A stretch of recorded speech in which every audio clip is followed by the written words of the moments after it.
اس بات کو پہلے یقینی بنا لے کہ ہمارے یہاں واقعی نیئرلی جینوئن ایک الیکشن ہو جائے، ایک پہلی بار ہم کوئی ایک صحیح اندازے کے الیکشن کرا لے، یکساں مواقع دے دے تمام سیاسی جماعتوں کو، یکساں موقع مل جائے، یا یہ کہ نہیں کرنا چاہیے اور ہم ایک بار پھر ایک لاڈلی حکومت کے لیے تیاری کریں، پھر چاہے ہم بھگتتے رہیں اس کو آئندہ 2 سال 3 سال جتنے سال بھی وہ چل پائے۔ بڑے ادب سے، بڑے احترام سے میں آپ سے اتفاق نہیں کرتا۔ 2018 میں جب الیکشن ہو رہا تھا تو یہی صورتحال تھی، ہم اس وقت بھی یہ کہتے تھے کہ الیکشن ہونا چاہیے، اور آپ مجھے اچھی طرح یاد ہے کہ اس وقت بھی کوشش کی جا رہی تھی کہ الیکشن نہ ہو، اور ہمیں پتا تھا کہ عمران خان صاحب پرائم منسٹر بنیں گے اور ہم پہ بڑا مشکل وقت آئے گا۔ ہم نے وہ کاٹ لیے 3.5 سال ان کے۔ اس کے بعد اب پھر جو شہباز شریف صاحب کی حکومت آئی وہ بھی ہم نے نکال لی۔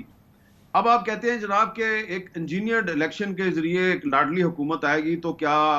وہ مناسب ہے کہ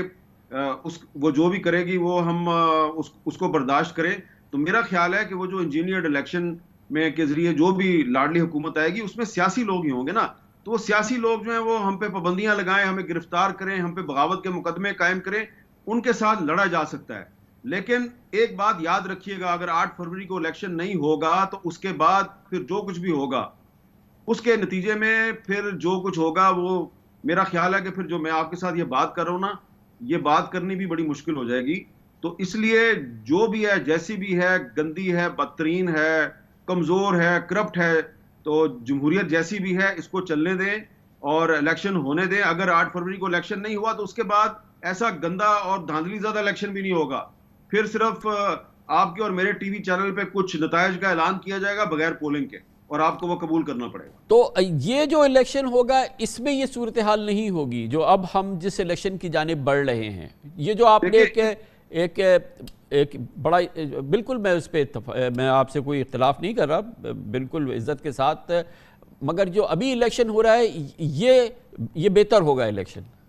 دیکھیں نا، اس الیکشن میں کیا کچھ نہیں ہوا۔ تحریک انصاف کا راستہ روکنے کی کوشش ہوئی، بی این پی مینگل کا راستہ روکنے کی کوشش ہوئی، ریٹرننگ افسران جو ہیں انہوں نے بڑے ہی بھونڈے طریقے سے سینکڑوں امیدواروں کے کاغذات نامزدگی مسترد کر دیے۔ لیکن پھر کیا ہوا؟ پھر جب ٹریبیونلز میں وہ ہائی کورٹ کے ججز کے سامنے لوگوں نے اپیلیں دائر کی تو 95% جو اپیلیں ہیں وہ ان کا فیصلہ جو ہے وہ امیدواروں کے حق میں آیا ہے، اور ریٹرننگ افسران جو ہیں ان کے خلاف آیا ہے۔ تو اب اس کے بعد اگلے مرحلے میں مزید پرابلمز بھی ہوں گے۔ لیکن آپ یہ دیکھیں نا کہ الیکشن کمیشن جو ہے اس نے اگر ریٹرننگ افسران کے ذریعے ایک پارٹی کا راستہ روکنے کی کوشش کی ہے تو جوڈیشری نے ان کو ریلیف بھی تو دیا نا۔ لیکن اگر 8 فروری کو یہ الیکشن نہیں ہوگا تو اس کے بعد پھر یہ سارا پروسیس جو ہے یہ دوبارہ ہوگا، اور دوبارہ یہ جو پروسیس ہے اس پروسیس میں سے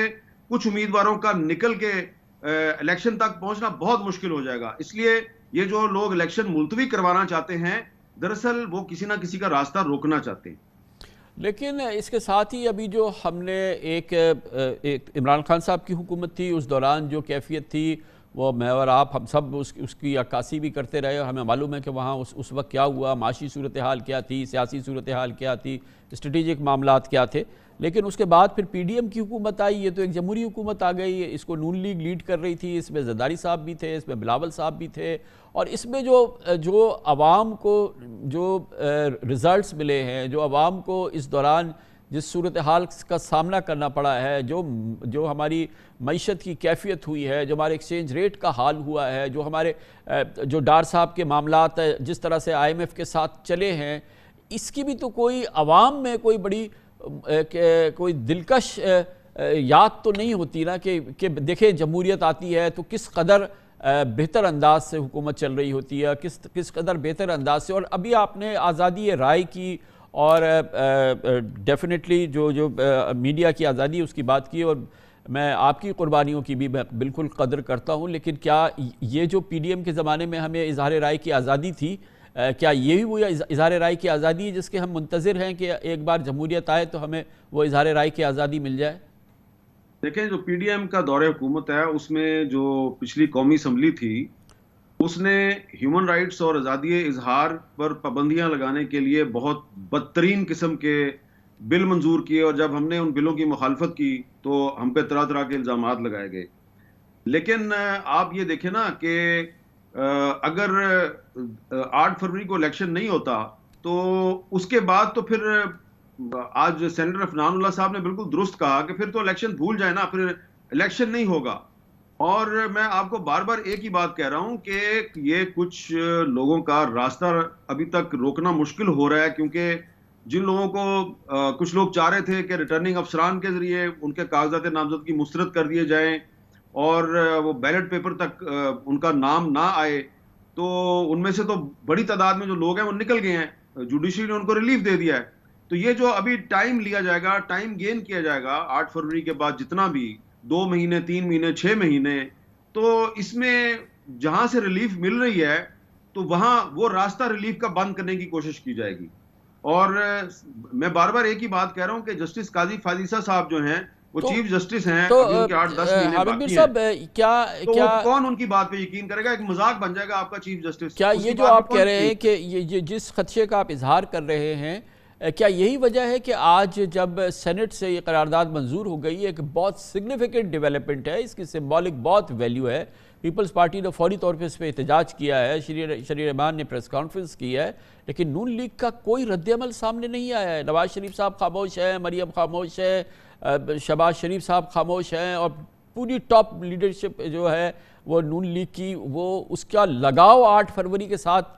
میں سمجھتا ہوں کہ اتنا بھی نہیں ہے جتنا آپ کا ہے. نہیں دیکھیں، وہاں پہ آج میں کیونکہ وہاں موجود تھا تو پارلیمنٹ ہاؤس میں اسحاق ڈار صاحب بھی موجود تھے، اور افنان اللہ صاحب جو ہیں انہوں نے جو تقریر کی ہے اور جو انہوں نے پوزیشن لی ہے، میں نے تو جتنے بھی مسلم لیگ نون کے لوگوں سے بات کیا وہ سارے ان کی پوزیشن کو انڈورس کر رہے ہیں. یہ بات آپ کی درست ہے کہ شہباز شریف صاحب کو کم از کم کہنا چاہیے تھا کہ افنان اللہ نے جو پوزیشن لیا ہے وہ پارٹی کی پوزیشن ہے، کم از کم مریم اورنگزیب صاحبہ یہ بات کر دیتی.